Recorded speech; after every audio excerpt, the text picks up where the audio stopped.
What's going on, Yu-Gi-Oh! Master Duel fans? This is your boy Cal Life here, bringing you another Yu-Gi-Oh! Master Duel video, and today we are going to be talking about Floowandereeze.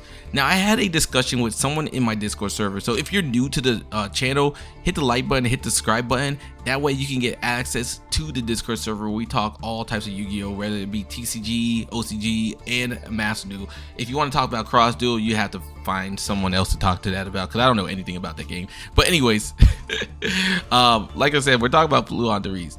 So I had someone tell me that this was probably the most nerfed deck inside Master Duel, and I had to disagree with them. And the reason is, even though this deck did get hit, like Map got hit to 2, Duality got hit to 2, Prosperity also got limited to 1.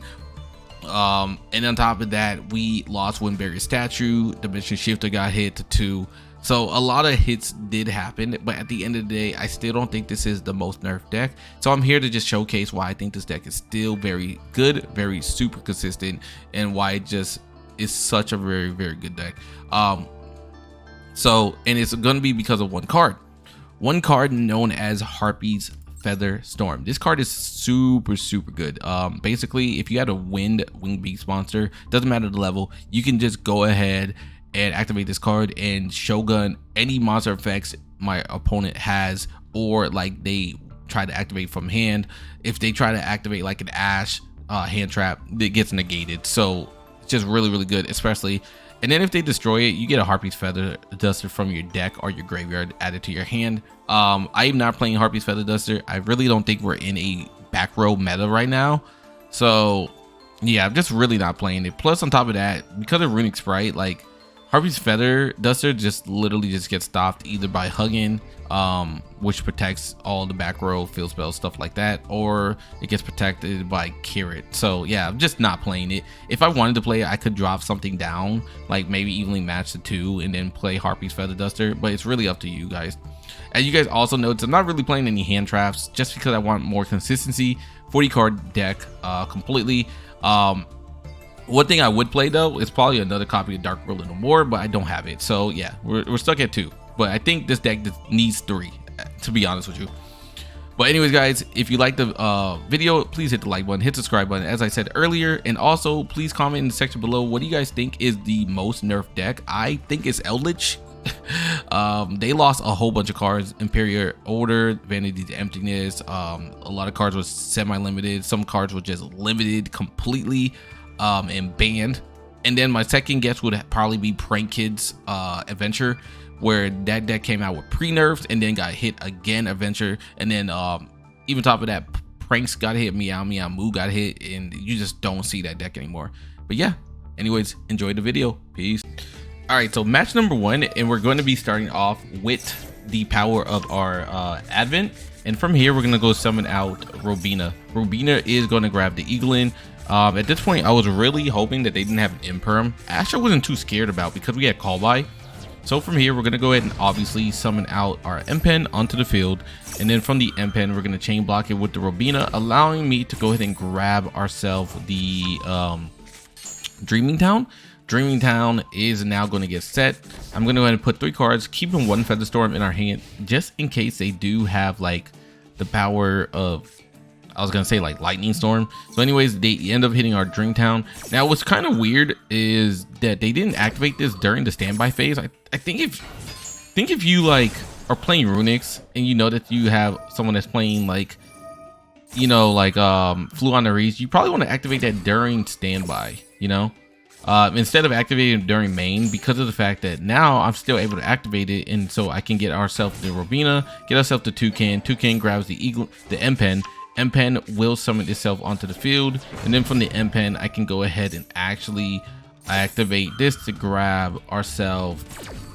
I think here we end up grabbing Floowandereeze Map. Yeah, we grab Map, and so I'm going to go and summon out our Eglen onto the field, and then from there grab ourselves the Avian. They are going to, however, hit us with a Lava Golem, which did kind of shock me, and then summon out a Huggin. Now Huggin will activate this effect, discarding 1 card. They discard the tip, which I wasn't really sure why, but anyways, we can activate our Harpy's Feather Storm because we have a Wing Beast. This is why this card is so amazing. We're able to go ahead and negate that, negating any other cards that they would activate monster wise, and they're gonna go ahead and scoop. So let's get into the next duel. All right, so round number 2, and we are going first one more time, and it looks like we're gonna have to activate Duality. That way we can search something. We do end up finding an Eglen and another Harpy's Featherstorm. Harpy's Featherstorm is just so goated. Anyways, we're gonna activate Eglen. Luckily for us, they have no way of actually stopping this, because if they did, we would have lost, right? Because we did not open up anything. Anyways, we do get the Empen onto the field. From the Empen, we're gonna go ahead and chain block. And now we are going to grab ourselves the Eglen off the chain block, and also grab ourselves the Dreaming Town. From there, we're going to go ahead and put 2 cards face down. I'm going to put a Dreaming Town and a Harpy's Featherstorm. This time I decided to put Dreaming Town like not the middle location, but guess what? This person's actually smart. They're also playing some Runic. They're going to grab themselves the Runic Tech, use Destruction, get rid of our card, and they end up hitting the Dreaming Town, which really does suck. From there, they're going to activate, allowing them to summon out a Huggin. They're going to discard 1 card, which is going to be another Slumber. From there, I'm going to just activate Harpy's Featherstorm, allow me to stop them from getting their fill spell, which is going to be Fountain. So this is why this card is so good.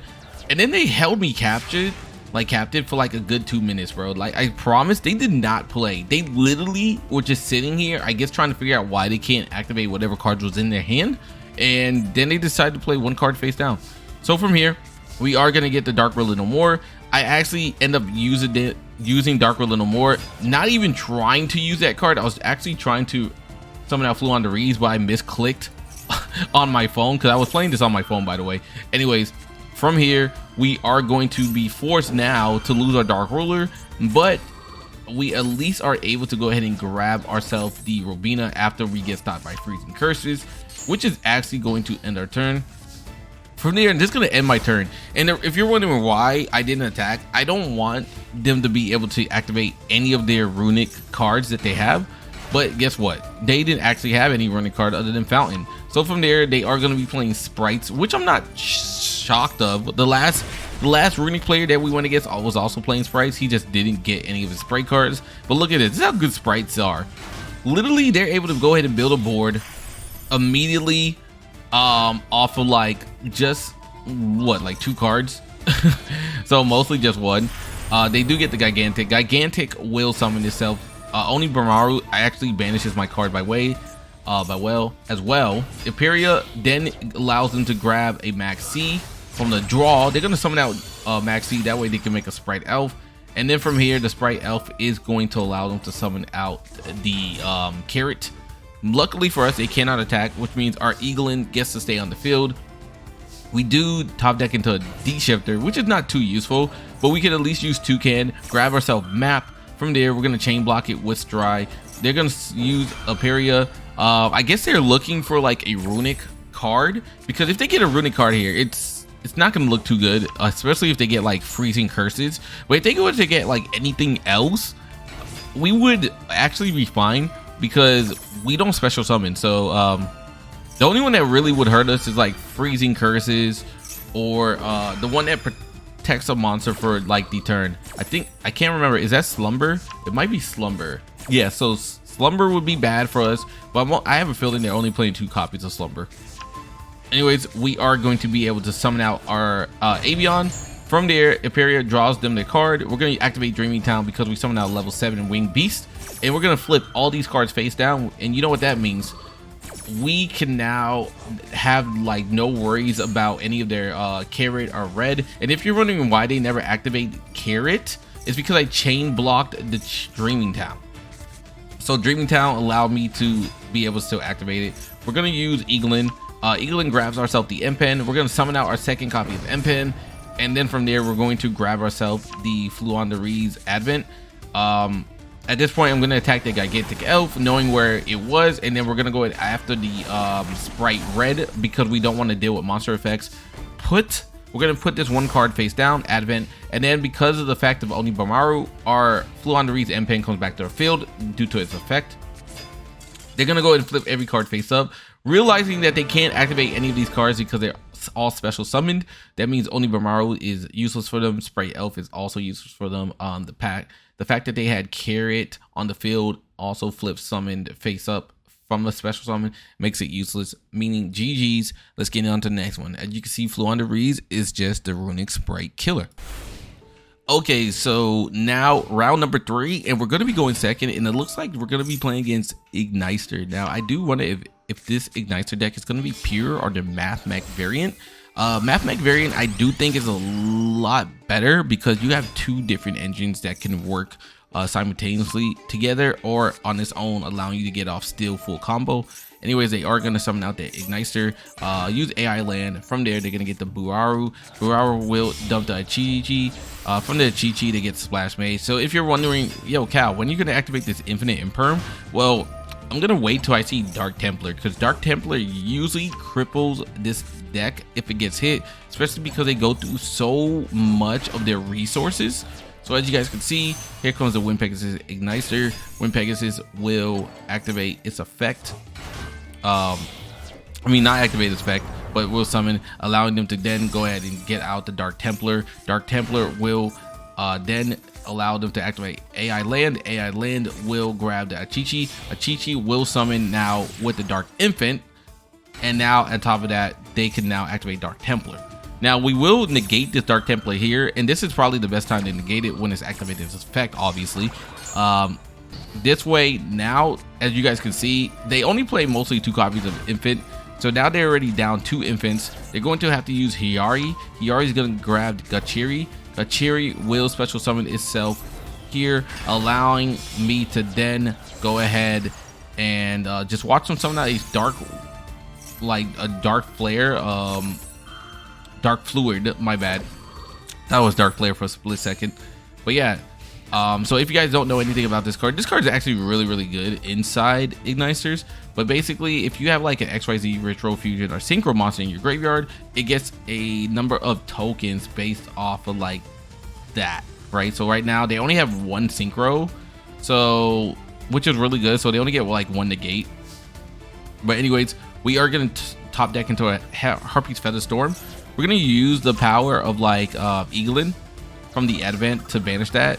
So from here, we're gonna activate Map. Map will then get popped though by the Ghost Ogre, and this is all Sprite's fault, man. I'm telling you, Sprite literally just started teching in these damn ogres. Ogres is then gonna stop me from using the map. So now we gotta go Eglen to Eglen. I know, what a weird chain, but this is what happens when you just break, dude. Like, we just didn't draw anything. But we do at least get our Empen into our hand. We're going to put both Harpy's Feather Storm down, and we're going to pray for the best.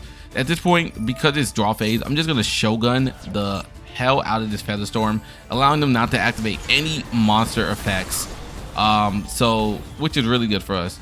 But now it is going to be our turn. We do top deck into another Advent, so we're going to activate Eglen. From there, we're going to chain block with Eglen. And then we're going to go ahead and activate Floowandereeze Advent, getting rid of the power of this. They're going to hit us with Ash Blossom, but at that point, it really doesn't matter because we have our second Harpy's Feather Storm. So from here, we just go ahead and negate that. Bam. That's just not going to work for me. I'm sorry, man. And they're going to go ahead and scoop because at this point, there's nothing they can really do, because we were definitely going to summon out an Empen onto the field and get a Robina, and it's just GG's from there. I mean, what can they do? They can't activate any more monster effects. Their Dark Fluid wouldn't be able to activate this effect, and it being a link, Empen just kind of crushes it. All right, last duel of the day. We're going to go ahead and get ourselves a Robina. Luckily, we don't get hit here. We have been really lucky that no one has hit us with an impermanence. But anyways, we're gonna get our Empen. Empen is going to allow me to grab the Robina. Now, I had to question myself, like, could this actually be a Dark Magician player? I mean, everything screams Dark Magician, but you guys know how this goes. Like, I've seen points where people are having Sky Striker, like, sleeves, and yet they're playing pure, like, lab. And I was like, what? How do you have this and you're gonna go play pure lab, bro? But anyways, they are gonna activate the power of Illusion of Chaos. ILC is then going to get chained to the D-Shifter, and if this is Dark Magicians, and it really is, they cannot play through D-Shifter. Like, they are just dead. So they do summon out Rod. Rod grabs Dark Magical Circle. Dark Magical Circle will activate, and they end up scooping because they realize there's nothing they can do.